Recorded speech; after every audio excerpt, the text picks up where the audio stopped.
자, 다음 준비한 소식 영상으로 만나보시겠습니다.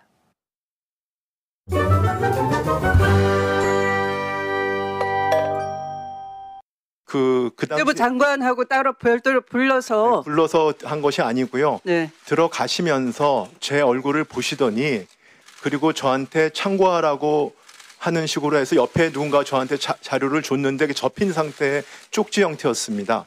근데 그 당시는 그 계엄이라고 전혀 상상할 수 없는 그런 초현실적인 상황이었고, 저는 그 당시에 외환시장이 열려 있기 때문에 외환시장을 길게 아니오식으로 답변해 주시기 바랍니다. 공항이 없었다는 말씀을 드립니다. 네. 네, 한겨레 단독 보도입니다. 조은석 내란 특검팀이 대통령 권한대행 시절 마은혁 헌법재판관을 임명하지 않은 의혹과 관련해서 최상목 전 기재부 장관을 불러서 조사한 걸로 확인이 됩니다. 지난 3월 민주당과 시민단체 등이 이미 최상목 전 장관을 직무유기 혐의로 공수처에 고발한 바 있지요. 그 이후에 특검팀의 이 사건이 이첩돼서 도대체 언제 불러서 조사하는 거냐. 그 최욱 MC에 따르면 최상목이 예, 최상목이에 대한 조사는 어떻게 되는 거냐. 이게 상당히 큰 논란이 있었는데 이제야 조사가 되는 것 같습니다. 다소 늦은 감이 없지는 않지만 이제라도 수사에 착수되어 참 다행이다라는 판단이 좀 듭니다. 우리가 1년 동안 너무나 많은 일이 있었기 때문에 종종 까먹게 됩니다. 뉴스를 늘 다루는 저도 맞아 그때 그런 일이 있었지 이렇게 자꾸 복귀하면서 학습하는데요. 최상목 전 장관의 상당히 심각한 마각이 있었습니다. 그것이 드러나게 될 걸로 보이는데요. 당시 굉장히 우리들이 중요하게 생각했던 것은 내란숙의 윤석열에 대한 탄핵 심판이었습니다.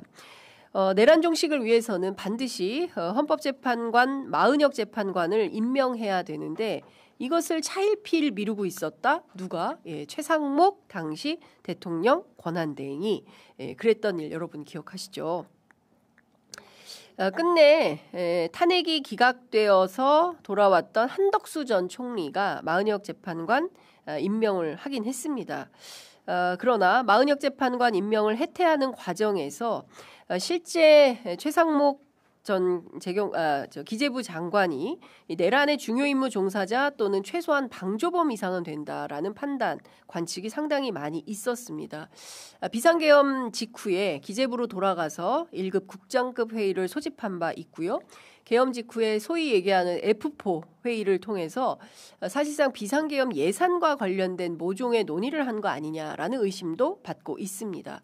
이번 최상목 대행의 수사를 통해서 그동안 그가 가졌던 범죄 혐의가 제대로 드러날 수 있을지 기추가 주목되는 상황이다라는 말씀을 좀 드리겠습니다. 뿐만 아니라 특검팀은 내란숙의 윤석열 씨가 지난해 12월 14일 국회 탄핵소추로 대통령 직무가 정지되면서 한덕수 전 총리에게 대통령 권한대행이 돌아갔고 그리고 한 전 총리는 같은 달 26일 국회 본회의에서 헌법재판관 후보자 3인의 임명 동의안을 가결했음에도 불구하고 여야 합의가 필요하다는 등의 이유를 들어서 헌법재판관 임명을 거부한 바 있습니다.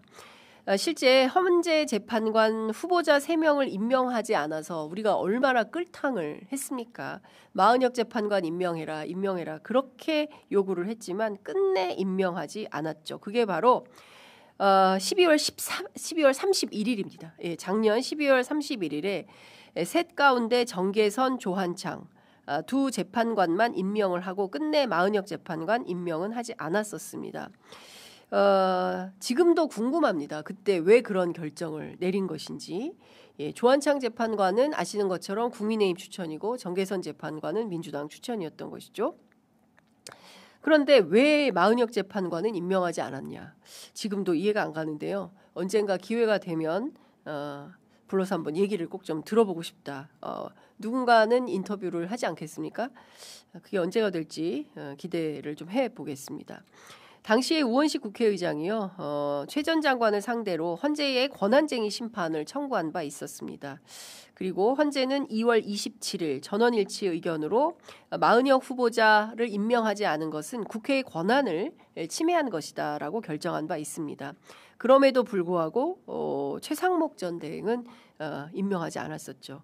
그리고 3월 24일 한덕수 전 총리가 탄핵소추안이 그 헌재에서 기각이 됐고 4월 4일에 헌재가 만장일치로 내란숙의 윤석열에 대한 탄핵 결정을 내리고 그리고 나흘 뒤에 한덕수가 돌아와서 마은혁을 임명하게 됩니다.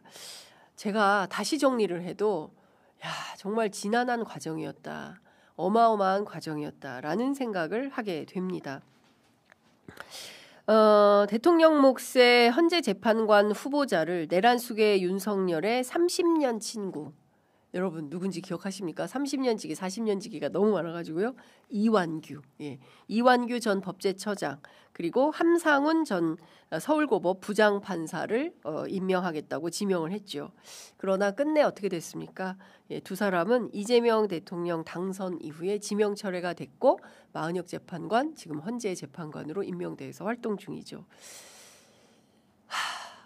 국민 여러분 정말 고생 많이 하셨습니다.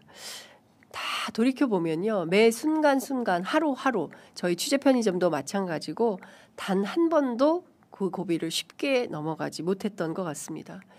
매 순간마다 끊임없는 내란 세력의 준동이 있었고요. 그 힘든 고비고비를 국민들의 정말 유쾌한 단합의 힘으로 그리고 촌철살인의 힘으로 우리가 함께 슬기롭게 잘 넘어온 거 아닌가 싶습니다.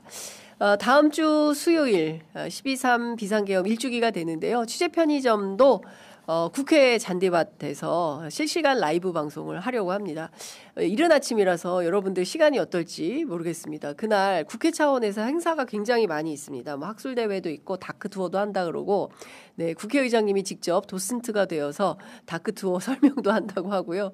재미있는 일정들이 굉장히 많이 있는데요. 물론 평일이긴 합니다. 수요일. 휴가 내고 서울 오십시오라고 말씀드릴 수는 없습니다만 근처에 계신 분들은 그때의 기억을 다시 한번 더듬어서 사실 국회가 깨어있는 시민들의 최후의 민주주의의 보루가 되었다. 그 표지석도 우원식 의장께서 세우셨는데 그 현장에 한번 다시 오셔서 그때 그 마음을 새겨보면 어떨까. 저는 청년 세대들에게 무한 감사를 드립니다. 제가 참 답답했어요. 내란숙의 윤석열 정권에 대한 그 촛불 집회가 매주 광화문에서 진행이 됐는데 제가 현장 라이브 하면서 그랬죠. 약간 추억의 7080 분위기 같습니다. 예. 그 5060, 70 장년 세대, 중장년 세대들은 많이 나오는데 청년 세대가 안 보입니다. 제가 그랬었는데요.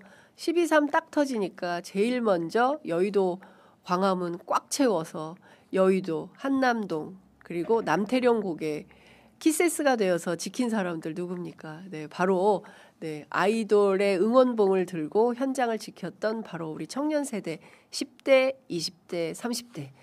그들이 나라를 구했다 생각합니다. 무한 감사 드리면서 오늘 준비한 뉴스퀵 배송 여기까지 하겠습니다.